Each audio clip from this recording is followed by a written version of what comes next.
Attendees are in listen-only mode. Hi everyone. Welcome to our webinar on Why I Tweet, using social media for entertainment, professional development, and SIGUX conference participation. My name is Beth Rugg. I'm from Ithaca College in New York, and I'm the Professional Development Coordinator for SIGUX, and I'll be facilitating this webinar. Lori Fox from SUNY Geneseo is the presenter. Before we jump into the webinar, though, let's go over some rules of the road and information about how GoToWebinar works. By default, everyone is muted, and this helps us to manage the conversation and not have people talking on top of one another. If you have a question and would like to participate, you can feel free to raise your hand, and then I can turn on your microphone. So can you all raise your hands now? So I just know that you know where that functionality is. Thank you. Thank you, everyone. When you have a question or comment, you can either raise your hand and I'll unmute you, or you can use the chat feature and send a message or a question to the organizer, me, and then I will let Lori know that you have a question. Thus, the role of facilitator. So could everyone just send me a quick hi via the chat now so that I know you know how to use that? Thank you. Oh, it's always a great seeing so many friends online. Great. Well, you know how to use a tool, so now I'm going to turn it over to Lori. Good afternoon, and thank you so much for the nice introduction, Beth. I'm actually going to add a tool that we can use today during the seminar, and that is to use the hashtag for Twitter, SIGUX tweet. I'm actually monitoring that on my phone as well, and I see that Lisa and Scott have already tweeted at me. So that's another tool that we will use during the presentation, is the hashtag SIGUX tweet. Don't worry if you're not familiar with what that is, because we're going to do a quick jump start into what is Twitter.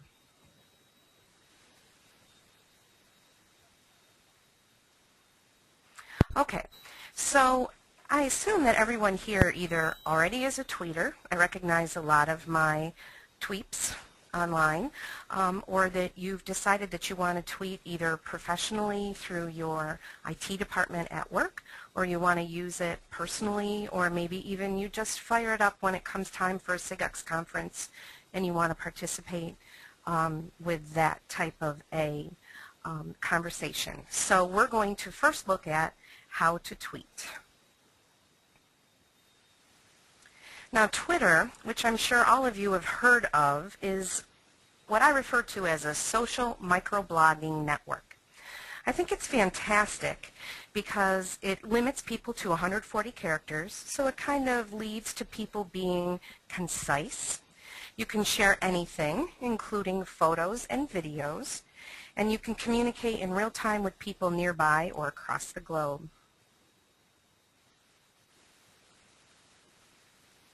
Now this is me. This is a selfie that I sent out earlier in 2013 when we first turned on Google, and I got a lot of calls at the help desk that said, "What do you mean we went to Google?" So this is my face for when people said, "Why didn't you tell me?" So the elements of a tweet are the aforementioned 140 characters, the hashtag, which is the little pound sign.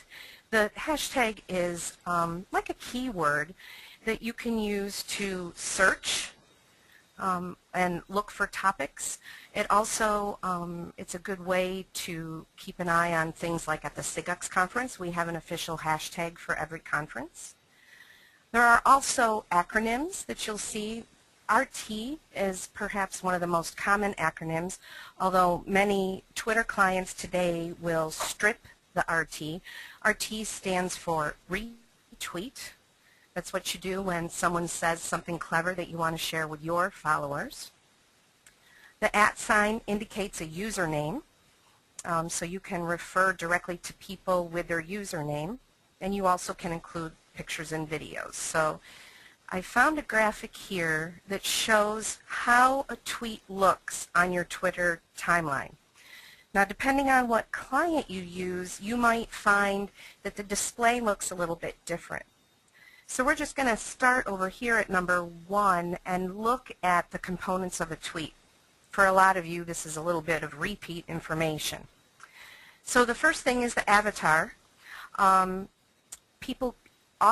Companies will use a logo like this, but many people use selfies like mine, or they have different cartoonish characters. It can really be anything you want. The tweeter's name, this is the name of the person. This is important to set up so that people can find you if they want to follow you on Twitter. The Twitter username and handle is something different, and oftentimes it has nothing to do with what the person's real name is. For example, mine is Ruby Vixen, which is the name of my favorite wine from the Fox Run Winery that's located here in Western New York. There are some other components too. The shortened URL, Twitter automatically has a URL shortening service, which is fantastic because sometimes URLs can take up a lot of room, a lot of the characters in your 140-character tweet. The text is the black text that's there. Hashtag are those keywords that we talked about. And since hashtags have shown up on Facebook in the last few months, I see hashtags used a lot in people's regular lives. Some of my friends, even when they text me, use a hashtag. The Twitter timeline also shows the time or date of tweet. Things that happen today, they show you the elapsed time in actually seconds, minutes, and hours. Things that are within the last week, they might say 1 day, 2 days, and beyond that it switches to the dates. Now all of these blue things along the bottom are other options that you would use from the Twitter timeline. The first one has advanced options. We're not going to really cover those today, but there are more options in there. You can favorite a tweet if you find something particularly funny, or, well, often I favorite tweets where people specifically mention me and I want to say, you know, it's like a like, hey, thanks for the tweet. You can, with one button, retweet this tweet to your followers, or you can reply to the tweet with the reply button. There are 2 other components in here, numbers 8 and 9. RT is that retweet indication, which, as I said previously, has mostly gone away. And then the @ is a mention of another Twitter user. And I'll show you a few examples of how that works as we go along in the presentation. There are so many tools that you can use with Twitter, and we're not going to cover them today because this is more of an introduction and kind of a overview of how I tweet from a couple different areas in my life. But you can do searches, you can make lists, you can do scheduling, apparently I left off the G there, and reporting. So I use things like Hootsuite, Tweetbot, Visify, and I just started to play with Topsy and FollowerWonk, which are 2 other tools that will analyze your Twitter account and your Twitter feed and your followers and all those kinds of fun things. The one that I use the most, especially for conference things, is Hootsuite. I use Hootsuite to schedule tweets when the marketing team of a conference, for example, says, let's send out a tweet every few days. I'll sit down and schedule out 4 or 5 tweets so I don't have to set an alarm to tweet at 10 o'clock on a Thursday morning. So you signed up for a Twitter account, and now you want to find some awesome people to follow. So there are some ways that you can search for people. You can search for people by their name. You could search for Lori Fox, or if you knew their handle. I sometimes will follow companies that I'm interested in working with, especially when we take a look at the vendors from SIG. Sometimes, like when we first set up Bomgar, I followed Bomgar to get notices of new releases of software. And oftentimes companies will list right on their webpage what are some Twitter feeds that they have, and they may even have different feeds depending on what information you want from them. You can also, especially during SIGUX time, you can find people by participants in a Twitter conversation using a specific hashtag. If you take a look, for example, at the SIGUX tweets that are going on right now related to this webinar, you'll see that I tweeted some things, and Lisa Brown's out there. Scott Saluga, SIGUX Hulk, is online listening to our webinar. So you can, by searching with the hashtag, you can find people participating in a specific conversation.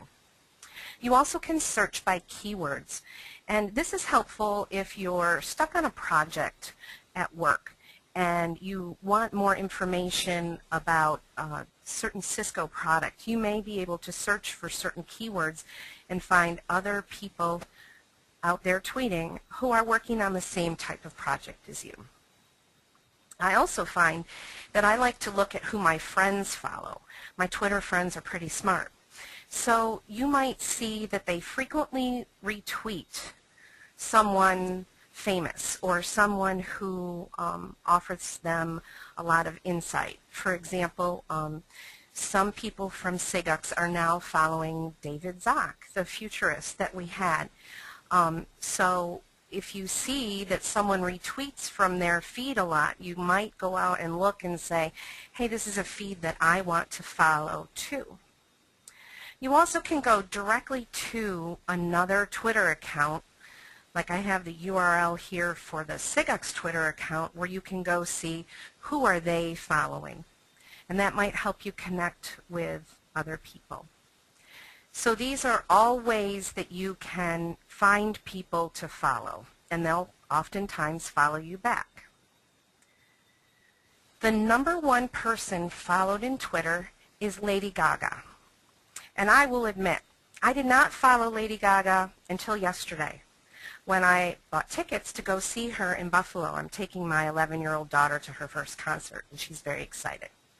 But when I was doing some research about people that tweet, and especially famous people, there was a study done, I can't remember, I think it was University of Wisconsin, although now I'm not sure who it was. But there was a study done of why does Lady Gaga have so many followers? And the reason that she does is because she does not use her Twitter feed for advertisement. She uses it in a positive way. She responds to many of her followers who need help or just want someone to cheer them up. It's really incredible how much she interacts with her followers. And she is not advertising her shows or her albums. She is just tweeting nice stuff, and that's pretty cool. One thing that I frequently do with my Twitter feed is if I find that I'm starting to fall behind. Those of you who know me know that I like to be caught up on everything. I like my email all read and usually all handled. So when my Twitter feed gets too long, I'll often go through and see who am I following and am I getting something from their Twitter feed. And many times celebrities just are not as interesting as you thought they were in the beginning. So I ditch them. But apparently Lady Gaga is a great person to follow, and she sure has a lot of followers at over 41 million people. Pretty incredible. So this next part of the presentation I have divided into 3 areas. The first one is what's in it for me. What does Lori use Twitter for? Then we're going to switch, and I'm going to put on my CIT hat. CIT here at Geneseo has a Twitter feed, and we use Twitter to communicate and interact with our customers. So we'll talk a little bit about that. Then the third section will be SIGUX. What's in it for SIGUX? What's in it for conference participation with SIGUX? Now I'd like you to remember that I've been doing Twitter for a long time, and I have my own way of doing things, and it might not fit for you. But hopefully in each of these 3 sections you'll see a tip that you can take and use in your own life, either personally or professionally. So when I first signed up for Twitter, and there's my username on the right, Ruby Vixen, I primarily used Twitter to interact with my friends. As you can picture, most of my friends are pretty technical. I also keep in touch with alumni who used to work for me at the help desk, so this was a great way for us to interact. Then when I first started using Twitter with SIGux friends, this became just a fantastic support community to connect with my SIGux friends outside of the conference. Now, what am I looking for from Twitter? Personally, I'm looking for inspiration and humor. I'm not intentionally brand building. Of course I am, because I tweet. But I'm not intentionally trying to promote myself, for example, for a job search or for speaking engagements or other things of that sort. And my awesomeness here at the bottom, that is my Twitter bio, which you only have 160 characters for your bio, and that is my bio. So here are some things that I say a lot on Twitter, and I got this information from Visify.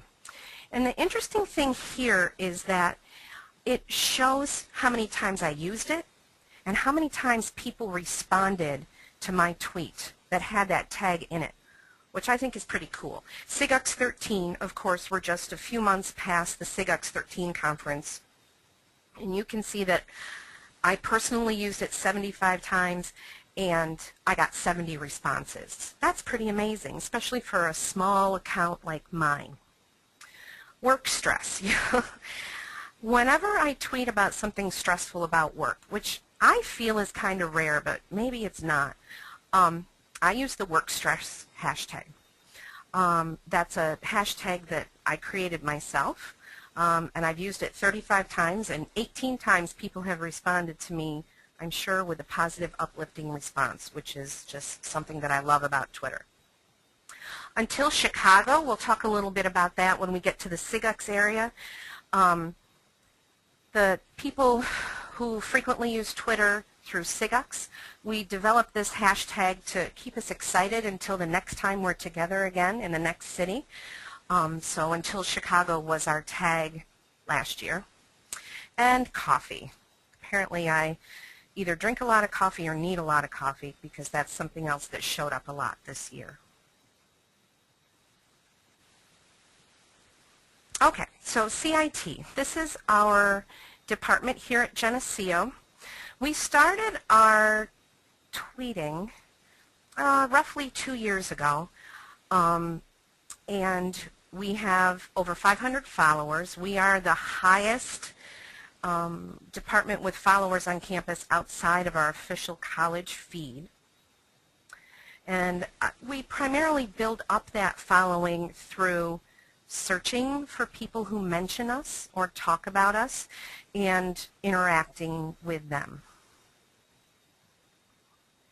Twitter is part of our department's official communication plan, and it's actually in my job description to provide support and interaction with our customers through Twitter, which I think is fantastic that our department recognizes that Twitter is an important part of how we communicate with the campus.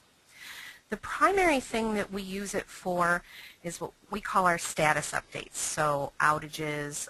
We have an automated system that links to Twitter and sends out the status updates.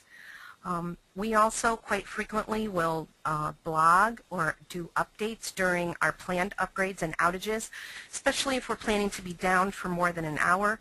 I try to tweet about every hour or 90 minutes so that people see fresh information from our department as we're working on something. We also use it for alerts to the campus, primarily when we have phishing emails that are delivered to campus. So we have tried to direct our campus to look at our Twitter feed, which we have linked on our homepage, so that they can see that that email that says you must upgrade your webmail to avoid having it closed is a phishing attempt. And we also use it to interact with customers, which I'll show you a sample of in just a minute. Now, when I went to Visify and took a look at what my department says on Twitter, and I saw that in the last 2.5 years we have sent out almost 1,000 notices, I thought, oh, well, first I thought it's good that we use a keyword so that people recognize this is an automated notice that's coming from our status system, but look at how many there are.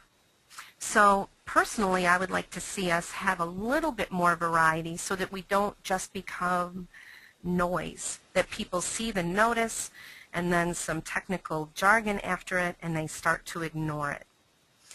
When I do the microblogging side of things and put my own tweets out there, this is where I mix it up a little bit and use problem or issue or outage, something a little different to try to catch their attention.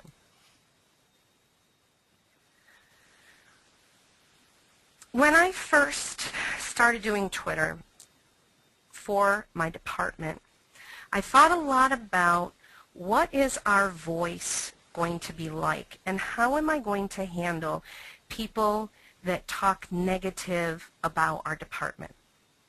And I am fortunate to have the support of our CIO that I take a direct and often sassy approach to our customers to address their concerns. This is a screenshot from my phone. It actually is one of my favorite and to a lot of people most shocking responses that I've ever done. And when you read it from the bottom to the top. But I do watch for certain keywords, Geneseo, Internet, registration, although registration can be a black hole because so many colleges do registration at the same time. But I read every tweet out there that has Geneseo in it and look for opportunities to address our customers. And I have had very good luck with students, especially ones who complain about internet or Wi-Fi. About a year ago in our library, we had a real congestion issue where people were sitting too close with their devices and they weren't able to get any Wi-Fi signal. So what I would do is, as they complained about the wireless in the library, I would say to them, where are you located? Let's take a look at the maps. And I started to teach our students about our Wi-Fi usage graphs, and they were able to actually spread themselves out and get better network performance. So if you have someone on your staff that is interested and has the time to do this sort of interaction with customers, it's a great way to make headway with some pretty vocal people on campus. Okay, let's talk a little bit about SIGUX. SIGUX started using Twitter in 2009 primarily as a conference communication tool. It was first used at the 2009 conference, and we really just started out doing sort of announcements. Those of you that were there may remember that we did display the Twitter back channel a little bit just to try to see what sort of involvement we could get. And we have really used it heavily, especially in the last few conferences, for announcements. Now there also is a SIGUX marketing committee that is looking to use our SIGUX Twitter feed for more event announcements, professional development opportunities, and we're just starting to think about branding. What types of information do we want to put out there to keep people interacting and interested in our SIGUX community. It really is another channel for people to connect, just like we do with our listservs or our Facebook page. So here are things SIGUX says on Twitter. The number one thing in the last year is you could imagine is the SIGUX 13 conference tag. We also mentioned Chicago quite a bit in the last year. And frequently we use the SIGUX Twitter feed to advertise our webinars. So tweeting at a conference is, to me, one of the most fun things to do with Twitter. And I might be unusual, but I even enjoy when my professional colleagues who I follow on Twitter go to other conferences, because they will frequently tweet their best information from the conference, and I'm able to participate with what is going on at that conference. So here are some tips for tweeting at a conference. The number one tip is to use the conference hashtag. This ensures that you are able to be seen and to participate in the conversation that's going on there. I would also highly recommend that you use a Twitter client. The web page is pretty good, but a Twitter client will really help you do the searching and the responding.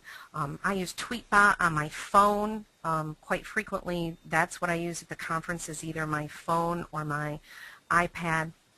Tweet professionally. This might seem like a no-brainer, but if you are doing the above two things, your stuff's out there. So be sure that what you choose to tweet is professional. Also, give credit. We have really tried at the last few SIGUX to get our speakers participating in Twitter. And I know that David Zock, for example, told me just as he was getting up to speak at the conference that he's never had so many people tweet to him at a conference before. So there is definitely a great opportunity for you to participate with our speakers, to quote our speakers, but always to give credit for what they are talking about. And the last advice I have is to take a break. Sometimes you really need to just put your phone down and step away from Twitter for a little bit.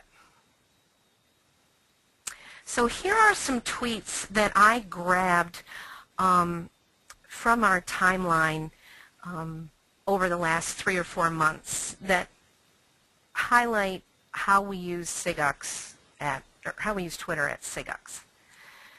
So the first one is notes from sessions and plenaries. And here I have copied a few tweets from Ben and Jacob, who are two great examples of people that use Twitter to share those nuggets of wisdom that they find at the conference.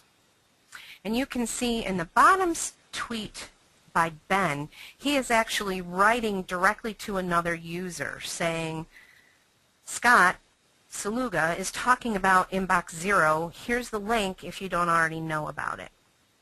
So Ben and Scott are having a conversation at the bottom there. At the top one, you can see that Jacob is giving credit to Kirk Weisler about book recommendations that he made during his plenary talk.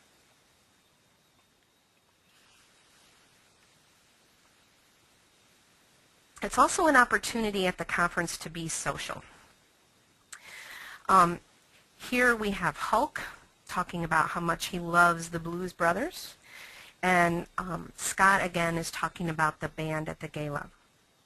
Sometimes people also use Twitter to say, hey, I'm in the lobby, let's go get breakfast, anyone up and want to go with me? So if you use the SIGUX 13 or next year you use the SIGUX 14 hashtag, you're able to see messages that people put out to try to put together social gatherings or dinners. We also frequently use the SIGUX hashtag to build some pre-conference excitement. Here are a couple official ones from the SIGUX account where we talked about vendors that are coming to the conference, and Jean is talking about Kirk Weisler again, the closing plenary and workshop that he's doing. So following the SIGUX feed and also the SIGUX 14 hashtag, we'll make sure you see special announcements and events about things that are going on at the conference. And then here is the hashtag until SLC. That's our hashtag for next year, where you see some of us that are on Twitter continue that connection in getting excited for the conference that's coming up this fall.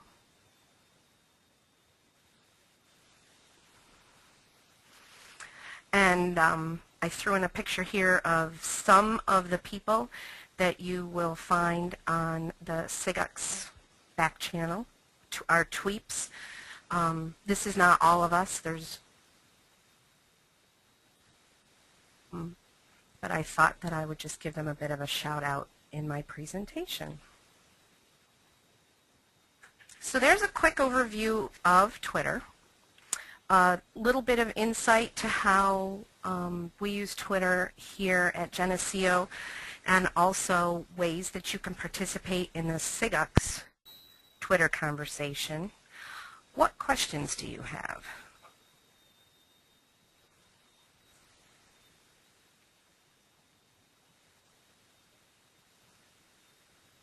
Lori, we have a question. Sure. Oh, Shahara, yes, hi. This is recorded, so it should be available probably by the end of the week on the SIGUX main website. We have a question, Lori, from Tom. I'm new to Twitter. I don't really understand the whole hashtag thing. So maybe you could just go over that a little bit more. Sure. Hashtags are, in computer type technology, they're keywords. They are ways that you can include a topic keyword in your tweet. So, for example, when I announced that we were using the hashtag SIGUX tweet for this, for participation in this webinar, it's a way in Twitter that you can go search for every tweet with this hashtag, and it groups them all together. And just about anything that you can think of, someone has created a hashtag for. So that can be dangerous. But it is a good opportunity and a way to find tweets about things that you're interested in.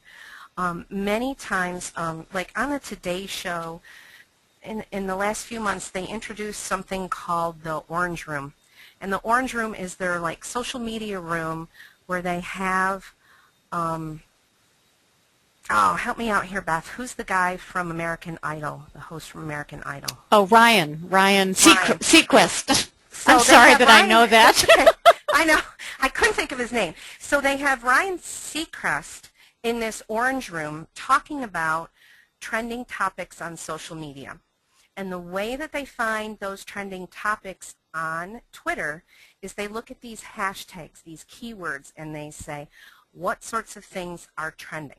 So for those of you that live in the New York City, New Jersey area, I'm going to blank on this too. Oh, Bridgegate, you know, where they talked about Chris Christie blocking the traffic going to the bridge. So really quickly, people out in Twitter made up a hashtag, and it caught on.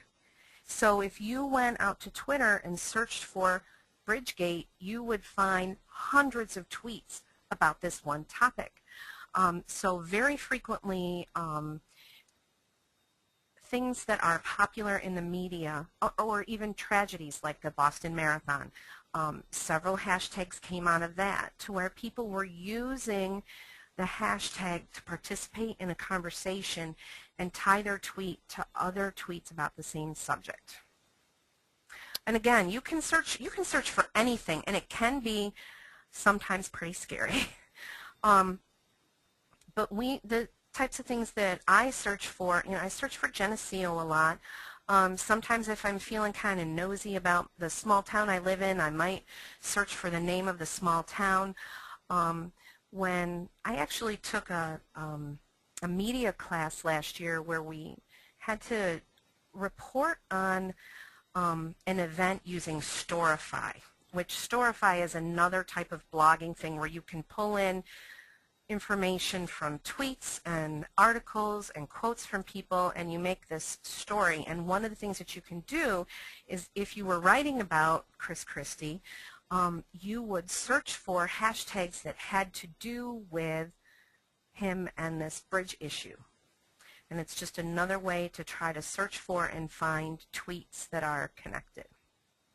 Great, thank you. We have about 4 questions, Lori, so I'm just going to keep throwing them at you. Do you use lists? I personally do not use lists because I keep my Twitter feed pretty clean.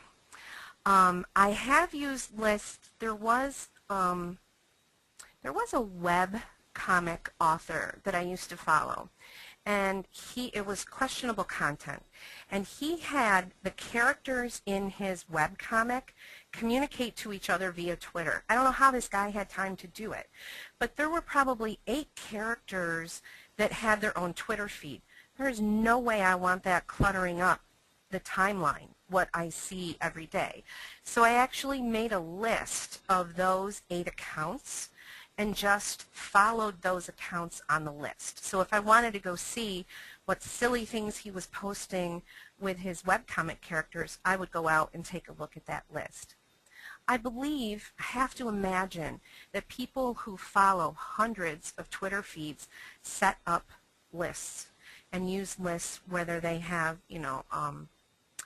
comedians that they follow or celebrities that they follow. They might have a list of those types of things.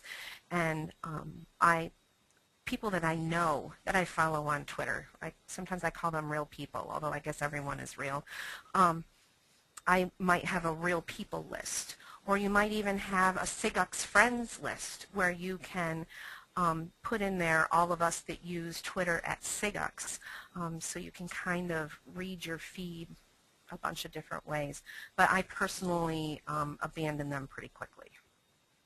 Great, thank you. Cindy's wondering, is there a preferred format for a tweet? That's a good question. Personally, if you are tweeting from your department, like if you are sending out a message from your department, like just before we started the webinar, our telephones, our IP phones all went down. So our phones are currently off. So one of the things that I've tried to get people to do who tweet from CIT Geneseo is to use words that are familiar to people. Sometimes we use the hashtag idea, especially for working on a big project, like a big upgrade of our My Courses system or something like that. I might use a hashtag. But I think also that when you tweet professionally, no matter if you're being sassy or not, you need to use good grammar, and I think as professional people you should use full words. Now when you tweet personally from your own account, you may find that you develop your own style, and maybe there are shortcuts or abbreviations that you use all the time. But I really try to write professionally, even if I'm sending out something a little humorous. I hope that helps. Thank you. I think you addressed this a little bit, but how would you address primarily negative IT-related tweets? This is from Aaron, and they're looking to create a more helpful and positive conversation. Sure. Well, let me see if I can, I want to quit this and go out and show you some samples of things that I respond to. So let me see if I can get that to show up.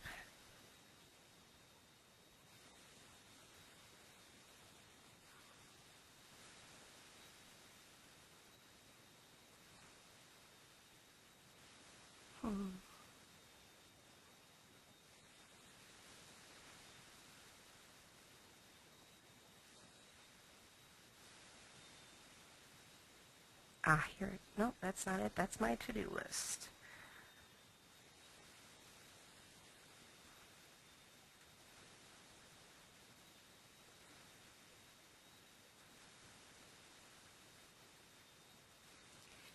And Lori, are you just always multitasking where you're doing your job and monitoring Twitter?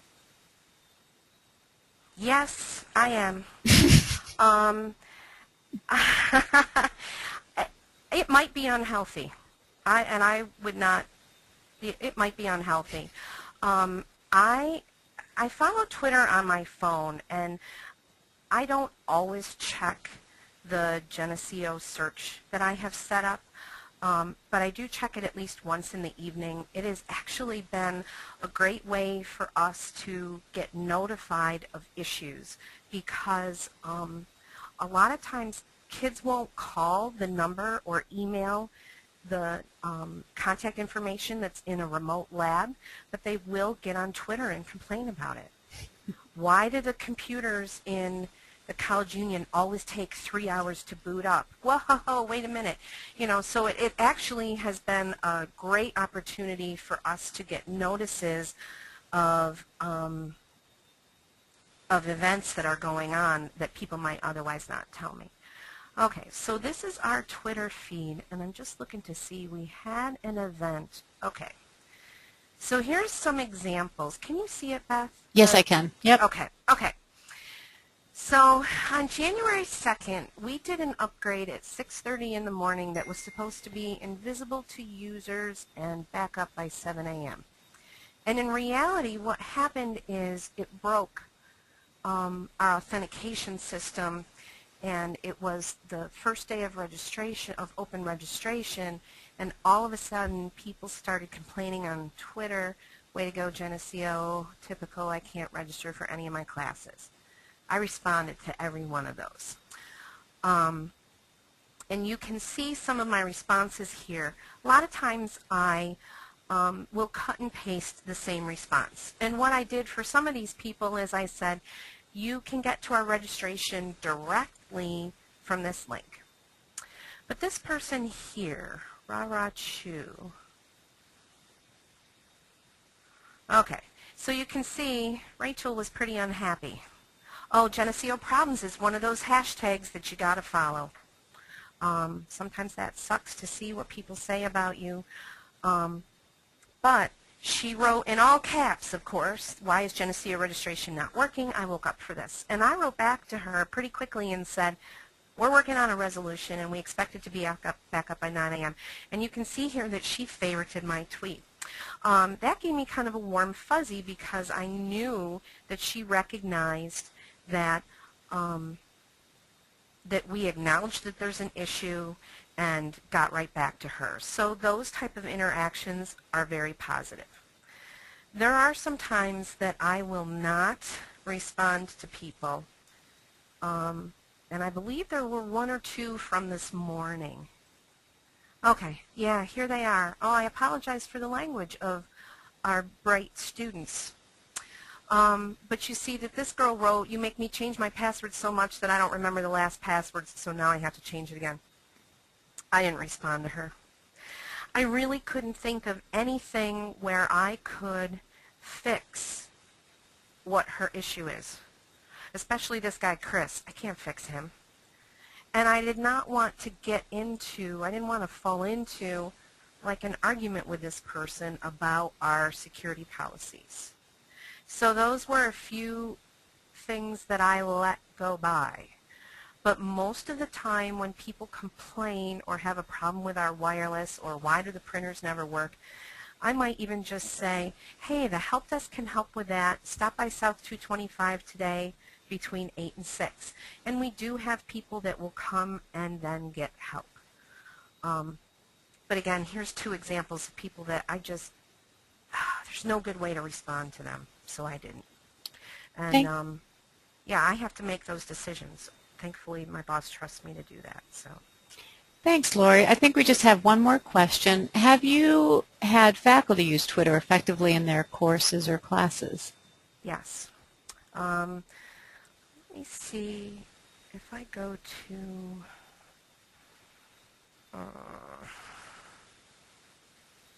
So here is one of our English faculty. He's a professor of English, and he uses Twitter to communicate with some of his classes. Of course, now I might not be able to find examples, but what he typically does is he sets up hashtags for each of his classes, so he's able to talk with his departments in that way. He also uses Twitter to announce things from his campus, or announce things to his classes. Sorry, I'm trying to look and talk at the same time. But there are only a few of them. Oh, see, here he is. He went to a conference last summer where he tweeted about. Yeah, so we do have a few faculty that we definitely have seen an increase in Twitter use among our students, and it's quite shocking to me how much it's used among high school students. And I think that a lot of it is that they think they're anonymous. I had an interesting interaction. I just think it might be appropriate to share. We had our ResNet wireless go down the Friday before finals started, and it was down for about an hour and a half, and the provider, we outsourced our ResNet, the provider was working very quickly to resolve the problem. And we were on, as an organization, we were on Twitter trying to respond to the tweets that we saw and to keep the students informed. And I actually thought we just initiated our social media presence just in October. So I thought what we were doing was pretty effective, and I was very pleased with it. I also happen to be on a wireless working group as we look to improve our wireless on campus. And it was interesting because one of the participants emailed the group and said something like, just so you know, there was a firestorm of anger on Twitter regarding this event. And I had to, part of me is thinking, of course, wouldn't you expect there to be one? Like, I was kind of confused by the statement. I'm like, of course, 6,000 students could tweet, just to vent. I would expect that. And yet, I was concerned because I thought somehow that was supposed to impact our decision-making. And I still don't really know what to do about that. In the end, there was actually, I contacted marketing and communications. We counted about 22 to 25 tweets, which to me does not equal a firestorm of activity when we house over 4,000 students. Right, right. So it's just an interesting environment I think we are being asked to lead in, and I just don't know if you have any comments about that. I guess the role social media should play in our decision making. Well, oh boy, one rule that I have among my staff when we talk about everyone on campus is complaining. You always have people in your staff meeting that are like, oh, everybody's complaining about this new policy or this new decision, and I kind of made them back up and say, really, what are we talking about? There probably is, to some people, 15 followers on their timeline, especially, or 15 tweeters on their timeline, especially if they're interacting with each other. That can take up quite a stretch of your Twitter window. So it might feel like a firestorm, but when you look at the interaction among people and find that it's still just one or two very vocal people, you do need to take a step back and say, okay, it's this one very angry guy who probably is mad about something else, and we just happen to be on his list today. So we really try when we're doing projects, or this password changing thing is a great example. We require people to change their passwords every 6 months, and we put this into effect just about a year ago. So it makes sense that every 6 months I have a bunch of students that are upset about changing their password or upset about our policies. But when you remember that it's 1 or 2 students compared to your entire population of 9,000 accounts, it's not too bad. So, I mean, we definitely look at social media, and things do pop up that show up in social media, but I've talked about communicating to the campus community before, and to me, Twitter is just another tool where I can say to people, hey, I am trying to communicate to you. Here's a way we're doing it. We put the announcement on our webpage. We send you an email. We do Twitter. Once in a while, we do Facebook. So sometimes they're just signs that I tack up on the wall so that I have a spot to go back and say to people, here's how we notify. Here's how you can keep in touch. And I mean, it's just the idea of constantly trying to improve how the campus can hear your message. So I try not to panic about the 2 complaints about changing your password this morning. Great. Thank you so much, Lori. I really appreciate it, especially in the light of you also managing an unexpected incident on campus. An outage. Yeah, it looks like they might be back now, so I can open my door again. I just want to let everyone know this is being recorded. It should be posted on the SIGOX website by hopefully the end of the week. Our next webinar is scheduled right now for February 11th at 12 noon Eastern Standard Time. Creating Your Mastermind, Personal and Professional Development by Ben Arnold, University of Northern Iowa, Lucas Friedrichsen from Oregon State University, and Mo Nishiyama from Oregon Health and Science University. So I hope you can all attend. And again, thank you so much, Lori, for your time. Okay, have a great day, everyone. Bye-bye.